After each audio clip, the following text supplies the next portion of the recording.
Welcome to the Economic Empowerment Podcast, where we break down the pathways to financial growth, investment opportunities, and building generational wealth. I'm your host, Ramel Lee, and I'm thrilled to take you on this journey beyond business into a world of possibilities that many don't have the access to see.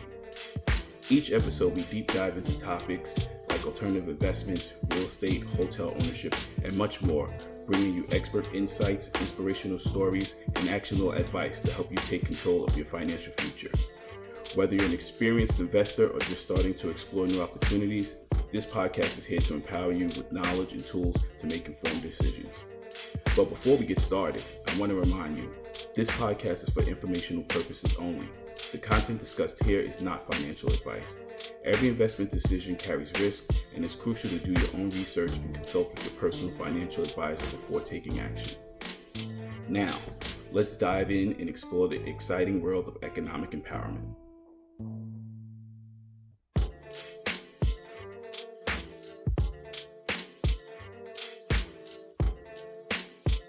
All right. Welcome, Davonne. Thanks for joining us here. So we're going to jump right into this now. Can you give us a little information on your background in hotel investing and crowdfunding? Sure, absolutely. Well, thank you so much, Ramel, for having me on your podcast. Is this the first one? Yes, this is you're my first guest. I'm excited. So it's a pleasure to be your first guest on your first podcast. So congratulations. Woohoo! So my name, for those who don't know who I am, my name is Davonne Reaves. I am the president and founder of the Davonne Group, which is a consulting firm for hotels, as well as the CEO and founder of Vesterr, which is a crowdfunding platform for commercial real estate, where we raise capital, or you can invest in commercial real estate, including hotels, and a co-owner of 3 hotels across 2 different states, 2 Hilton brands and an IHG brand. So you have a Home2 Suites in Arena, Oklahoma. Then you have a Staybridge Suites in Indianapolis Fishers, and Hampton Inn and Suites in Scottsburg, Indiana. And I'm a mom of a 5-year-old. So I'm a serial entrepreneur who started off on this crazy journey in hospitality working as a front desk agent. That's great. I mean, your story is awesome and inspiring. Definitely drew me in personally. Yeah. Became one of your students, and started me on my own hotel journey. So what inspired you to create Vesterr? Actually, when I was raising capital for my first hotel, the one in Oklahoma, it was challenging to market. And I was like, okay, is there a way that we can raise capital for this deal or for other projects? And I started looking for commercial real estate. There were sites like crowdfunding, I think like CrowdStreet. And at the time, you had to be an accredited investor. You have to have a real estate portfolio of like 100 million or something. I was like, well, I don't have that. And for those who don't know what an accredited investor is, that's someone who has who make over 200,000 a year annual income, or have a net worth of $1 million or more. So my net worth wasn't just quite there. I had real estate properties, but not enough to meet the $100 million, and because they wanted basically seasoned folks on their platform, which I understand. And then I found some other crowdfunding platforms or portals, and the experience wasn't the best. And so once I found that I can create my own, and I was like, well, let me try it. I put a pause on it. And like a couple of years later, it circled back, and folks who helped build the technology had a similar idea, but it wasn't my idea per se. We didn't have the same idea per se when it came to crowdfunding, but it was similar to help Black folks or more people of color getting to commercial real estate, specifically hotels. I mean, that's great. I'm a big proponent of cooperative economics, and crowdfunding is definitely a infrastructure that can help propel that. But for those who are unfamiliar with crowdfunding, and especially in the context of hotel investments, can you explain how that works? Yeah, so with crowdfunding, Basically what it is folks coming together and investing. So probably the best way or simplest way to explain it, pretty much everyone has heard of GoFundMe, right? GoFundMe is a type of crowdfunding, but it is a donation-based crowdfunding. So when you invest in GoFundMe, you're not expecting to get a return. You're not expecting to get your money back. You're just hoping it's going towards a worthy cause. And so there are about 4 different types of crowdfunding. There's donation-based, like I just mentioned. There's rewards-based, where if you contribute, you'll get some type of reward, whatever that may be, a t-shirt or something. There's also debt crowdfunding, where you can, basically raise capital to become a bank, essentially. And then you have equity crowdfunding, which what Vesterr focuses on, where you raise capital or invest. So people would invest in exchange for some type of return. So not necessarily, they're not donating, they're investing to get some type of return on their money. And what would you say are the key benefits to crowdfunding for hotel investment? The key benefits is more of a marketplace to find deals. Another reason you asked earlier, why I created Vesterr, because, after my first deal, people got asking, oh, okay, well, where do I go to invest? And I didn't really have a place to send them. And after the Indiana deals, okay, where do I go to invest in more? And I didn't have a place to send them, right? And so with Vesterr, it's more of a marketplace where folks can invest. They can look for deals, they can do their due diligence, because a lot of times, if you don't know a hotel owner, you don't know, or in a hotel investor, you don't know where to invest in a deal, right? If you're not in the spaces, you wouldn't know where to go. Another benefit of investing in crowdfunding through hotels is you're investing directly into the asset. And so, which is different from investing in a REIT. REIT stands for Real Estate Investment Trust. And so, or a portfolio, you're investing, or stocks, you're investing directly into the asset. So typically higher return. It helps from a tax benefit perspective.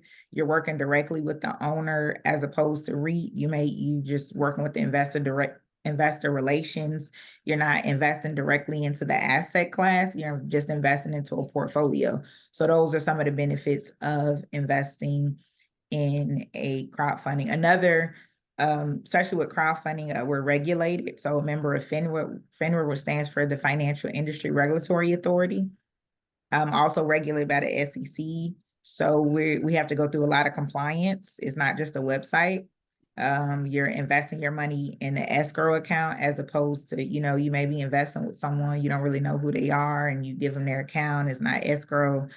And, you're like, I hope I get my money back if the deal doesn't go through. And so with crowdfunding, it goes through escrow, a lot of compliance, a lot of regulations. So just more, again, you still have to do your due diligence, but it's still here to protect the investors. Yeah, that's very important too, because I know some people are interested in investing in commercial real estate and hotels, but they don't exactly know where to find the deals. And Vesterr provides a platform for them to find the deals. How would you say Vesterr goes about, vetting the deals that comes onto their platform? So we don't accept every deal. So I do have one-on-ones with the folks, now since we're smaller. So just able to ask a lot of questions, see where they are in the process. So in order for you to get on Vesterr, your deal has to be under contract. So that's like, you can't get around that. Because we don't want to raise capital for a deal that you're not even under contract. And so what does that mean? Or have control. So we would need to see a purchase sale agreement, which is a PSA, or we would need to, or you have to own land. You have to own something so that it's secured, because I would hate for an investor to invest in a deal and not only did you not close, but you didn't even get under contract. So, what do you think of some of the misconceptions or misunderstandings people have about crowdfunding? That's a good question. Some of the misconceptions, I would think, they're unsure is new. A lot of it is just the educational component of it. They don't understand what crowdfunding is. They don't know what it is. So probably that's just the start. Some folks, they don't know how to invest. So that's where that educational component comes into. They're like, okay, we see these deals, but I don't know what to do with the deals on the site. There are a lot of different crowdfunding platforms out there. There are some for startups. There are some for real estate. There's some for companies. So there's a lot of different, crowdfunding sites out there. Some have done really well, some have not done really well, so a lot of it is just doing that. Some folks I know they've gotten burnt by investing through crowdfunding sites because they were expecting the crowdfunding portal or site to do the due diligence and it didn't happen, which is one of the reasons, or the deal never came to fruition. So Vesterr, we only take commercial real estate. We don't do residential and we don't do startups. For one, I don't really know how to understand a startup. If I do understand certain startups, but not our startups to be on the platform, if that makes sense. Like if it's something dealing with real estate, or if it's something that clicks, that makes sense.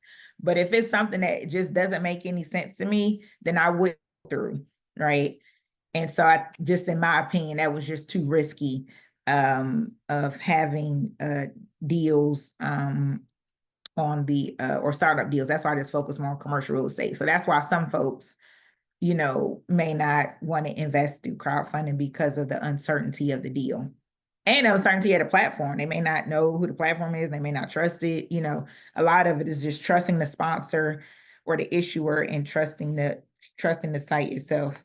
So for someone getting into investing for the first time with crowdfunding, what advice would you give them? Definitely do your research. That would probably be the biggest thing, right? Get to understand who the issuer is, do your research, because a lot of times with crowdfunding, you're investing in the deal. And then once you invest, now you're working with the issuer directly, right? So understanding who the issuer, who the sponsor is, if you have a financial advisor or legal team, make sure you consult with them to see if the deal makes sense. Do they have documents? The biggest thing is one of the benefits of investing through a crowdfunding site, it's required to have certain documents. Sometimes if you invest with someone and you don't really know and they don't have the proper documents and you don't know, then you're not protected, right? So definitely read the documents. Sometimes it's a subscription agreement. Sometimes it's a safe agreement. So a subscription agreement is basically you're subscribing. It's an exchange of equity. It's like a receipt pretty much, but it highlights a lot of the different risk and what's associated with that particular deal. Operating agreement, how will that company operate? So just do as much research as you can. A lot of times what people do, they do hire people to read over the documents. If the issuer has webinars or a podcast or any type of social, you do whatever you can to see, who this person is. Understanding their track record, with our crowdfunding site, we check their background, right? So we check to see, any bankruptcies or any fraud, but you still want to do your research. And that's probably the biggest thing for starting off. No, that sounds very reassuring that there's a background check and there are a lot of compliance hurdles for a sponsor before they could put something up on the site.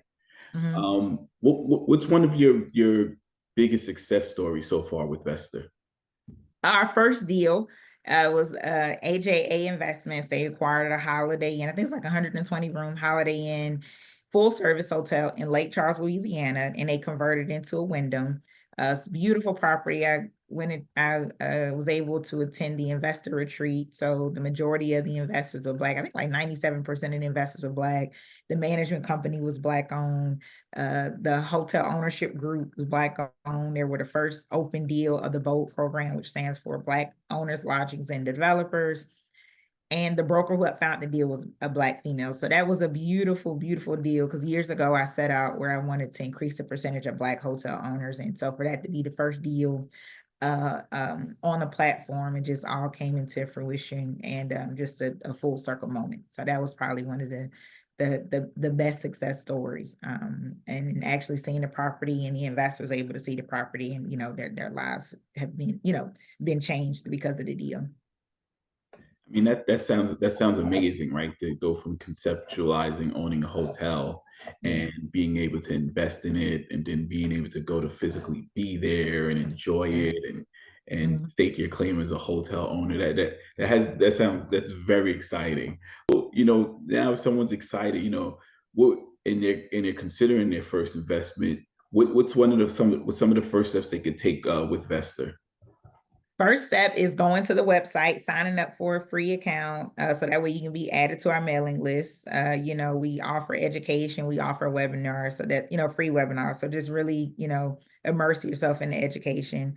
And then another reason to get on the mailing list, so that way y'all can stay tuned for any upcoming deals. We have some deals on the site now. We'll have some more coming on now. What's one piece of advice you wish someone would have given you when you started your journey in creating Vesterr? Oh, that's a good question. Nobody ever asked me that before. One piece of advice would be to I am not a process person. I'm a true entrepreneur. I'm like, woo, all over the place. I'm all that about that gray area. And when you're dealing with regulators, they are not. It is very black and white. And so I just wished I probably would have been a little bit prepared, more prepared for dealing with the black and white, and dealing with a lot of the compliance. That was a lot for me to go through, but I'm going through it. I'm pitching through it. I'm figuring it out. So it's different from, I was applying the same principles of buying a hotel to, and building my personal branding platform with Vesterr, and it was a little different. So I guess the advice would have been, this is a different beast, learn tech more, understand tech more, and the compliance piece. The compliance piece was a little bit more challenging than the tech piece, but yeah, that would be the things that I would have wish somebody would have pulled me to the side to tell me. So, with that being said, what's next for you, Vesterr? Do you have any exciting new developments on the horizon? Mm, Not new developments, more deals. So make sure y'all check it out. I think, Ramel, you may know some of the deals that's on there. So it's definitely some more deals on the platform on Vesterr. Make sure you go vesterr.com. Make sure you get on our mailing list. We just closed on our second deal. It was a car wash investment opportunity. So we just funded that project. And now we have some more. So definitely stay tuned, get on our mailing list, and looking forward to connecting investors to issuers. I'm a connector, so I figured I'd just make a whole profession out of it. I mean, that's great, bringing investors together with sponsors, and allowing people to, generate some passive income, and create the financial freedom that they seek. Um, I mean, I want to thank you for your time. Yeah, I know you're busy, and I'm you're never out too there busy doing for great you. things. Yeah. And just so if people want to learn more about Vesterr or more about you, could you just give us like some of your handles and websites that they can go to? Absolutely. I'm pretty much on all social media platforms except for Snapchat. I don't do Snapchat, but I am on Instagram. My name, Davonne Reaves. You can find me on Facebook. You can find me on LinkedIn. You can find me on Twitter. You can find me on YouTube, the Vine Group, Vesterr, Vesterr.com. And make sure you follow us on social media and get on our mailing list. Well, thanks again for showing up and teaching us about Vesterr and crowdfunding and investing in hotels. And I hope everyone received that piece of information and put this in their tool belt to help them achieve their economic empowerment on the road to their financial freedom. Oh.